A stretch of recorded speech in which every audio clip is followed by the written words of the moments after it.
नमस्कार। मैं हूं रिपु मिश्रा। आपने देखना शुरू कर दिया रिपु मिश्रा ऑफिशियल। सबसे पहले उन तमाम केंद्रीय कर्मचारियों को और वेतन भोगियों को बहुत बहुत बधाई, शुभकामना कि सरकार ने आपके लिए अच्छा सोचा और अब 8वें वेतन आयोग की सिफारिश को मंजूरी मिल गई है। हम ऐसा कहें तो दिल्ली चुनाव के बीच में केंद्र सरकार ने अपने केंद्रीय कर्मचारियों के लिए खजाना खोल दिया है। जब से वेतन आयोग की सिफारिश को मंजूरी मिली है, उन तमाम केंद्रीय कर्मचारियों में खुशी का माहौल है। लेकिन इसके बीच यह भी जानना जरूरी हो जाता है कि यह केंद्रीय वेतन आयोग की सिफारिश है और इसकी मंजूरी केंद्रीय कैबिनेट मंत्रालय से मिल गई। यह जानना जरूरी हो जाता है कि वेतन आयोग के सिफारिश पर केंद्र की सरकार कैबिनेट इसकी मंजूरी देती है और उसी आयोग के सिफारिश पर केंद्रीय कर्मचारियों के वेतन बढ़ते हैं और उनके पेंशन की बढ़ोतरी भी होती है। और इसी आयोग की सिफारिश को आधार बनाकर देश की विभिन्न राज्यों की सरकारें भी अपने सरकारी कर्मचारियों के वेतन की वृद्धि करती है और उनके पेंशन की वृद्धि भी करती है।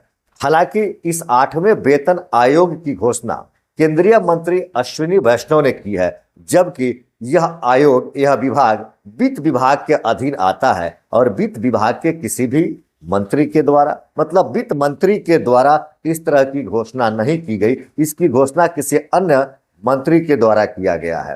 तो इसमें कोई चौंकने वाली बात नहीं है, क्योंकि केंद्र की जो सरकार है, मोदी की जो सरकार है, इस सरकार की यह परंपरा रही है कि वित्त विभाग की घोषणा स्वास्थ्य विभाग के मंत्री करते हैं, शिक्षा विभाग की घोषणा संचार मंत्री करते हैं, कृषि विभाग की घोषणा स्वास्थ्य मंत्री करते हैं। हालांकि जब से देश में मोदी की सरकार आई है, तब से यह एक नई परंपरा चली है कि जिस विभाग की घोषणा करना होता है उस विभाग के मंत्री नहीं करते हैं, बल्कि किसी दूसरे विभाग के मंत्री उस विभाग की घोषणा करते हैं।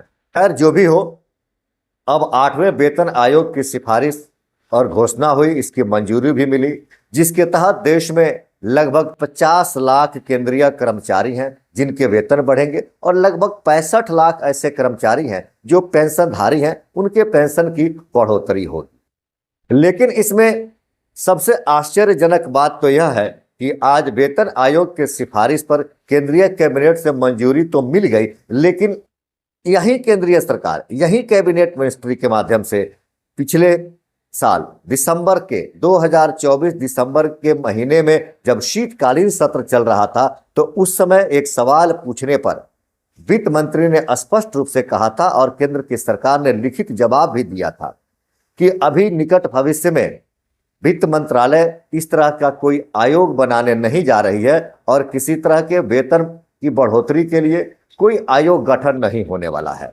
लेकिन अचानक से 1 महीने बाद ही इस तरह का वेतन आयोग का गठन होना और 8वें वेतन आयोग की सिफारिश की मंजूरी मिलना कहीं ना कहीं यह लोगों में सवाल पैदा करता है। सबसे बड़ा सवाल तो यह है कि बिना विभाग के किसी सदस्य और अध्यक्ष की उपस्थिति में ही, बिना किसी का नाम लिए ही अश्विनी वैष्णव ने इस वेतन आयोग का घोषणा किया और 8वें वेतन आयोग की मंजूरी भी मिल जाती है, जबकि यह विभाग वित्त विभाग के अंतर्गत आता है और कोई भी मंत्री वित्त विभाग से इसमें शामिल नहीं था और बिना किसी का नाम बताए ही उन्होंने इसकी घोषणा की और मंजूरी मिली। अब यहीं से सवाल उठना शुरू हो जाता है कि क्या किसी विशेष उद्देश्य की पूर्ति के लिए, क्या दिल्ली चुनाव को मद्देनजर रखते हुए केंद्र की सरकार ने इस आयोग की मंजूरी दे दी है?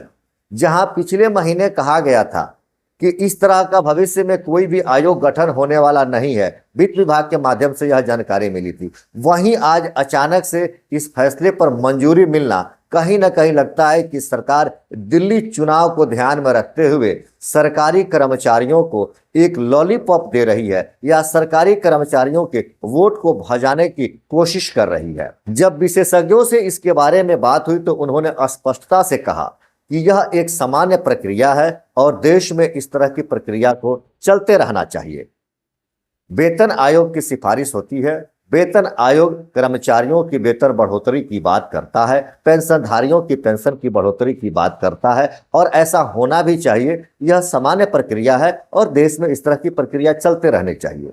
विशेषज्ञों ने यहां तक बताया कि वेतन आयोग सिफारिश करता है, लेकिन वास्तव में इसकी मंजूरी देना और इसको धरातल पर लागू करना, इसको इम्प्लीमेंट करना, यह मंत्रालय के अधीन आता है, सरकार के अधीन आता है। इसमें वेतन आयोग सिर्फ सिफारिश ही कर सकता है, लागू करवाना पूरी तरह से सरकार और मंत्रियों के ऊपर निर्भर करता है। जहां एक तरफ इस तरह के आयोग की घोषणा होना और मंजूरी मिलना तमाम सरकारी कर्मचारियों में खुशी पैदा करता है, खुशी का माहौल बनाता है, वहीं तमाम सरकारी कर्मचारी और पेंशनधारी इस बात में अपनी अब महत्वाकांक्षा भी दिखा रहे हैं और उनकी आशाएं जगी है। बहुत लोग बहुत तरह की आशाएं पाल रखे हैं कि कितना वेतन बढ़ेगा, कितना पेंशन बढ़ेगा। लोगों की अपनी इच्छाएं और आशाएं हैं, जबकि उसको लागू करना और उसको वास्तविक मूर्त रूप देना सरकार के ऊपर निर्भर करता है। हो सकता है कि आप जितना सोच रहे हो कि 50%, 30%, 40% की वृद्धि हो सकता है कि वह वृद्धि 2%, 3%, 4% भी हो, या ऐसा हो सकता है कि आप जितना सोच रहे हैं उससे कहीं ज्यादा की भी वृद्धि हो सकती है, लेकिन तब जब सरकार इस पर तटस्थ रहे और इसको पूर्ण रूपेण लागू करवा दे। मैं ऐसा इसलिए कह रहा हूं कि 7वां वेतन आयोग 2014 में लागू होना था, जबकि केंद्र की सरकार ने इसको 2016 में लागू किया। अब अगर ऐसे में देखें तो इसका टर्म 2026 में पूरा होता है और सरकार ने यह भी कहा कि यह जो 8वां वेतन आयोग की मंजूरी मिली है वह 2026 जनवरी से लागू होगा, जबकि इस बीच दिल्ली में चुनाव है 2025 में ही। और ठीक दिल्ली के विधानसभा चुनाव से पहले इस तरह की घोषणा होना और इस तरह से इसको मंजूरी मिलना कहीं चुनाव को प्रभावित करने के लिए या चुनाव को अपने ध्यान में रखकर सरकार यह जुमला तो नहीं दे रही है, क्योंकि यही सरकार 2014 में वेतन आयोग की सिफारिश को नामंजूर कर दिया था और नहीं लागू किया था। 2 वर्ष बाद इसको 2016 में लागू किया। तो क्या हो सकता है ऐसा कि 2026 तक जब दिल्ली का चुनाव बीत गया होगा तो सरकार इसकी समय अवधि को आगे भी बढ़ा दे, क्योंकि दिल्ली में सरकारी कर्मचारियों की एक बहुत बड़ी फौज है।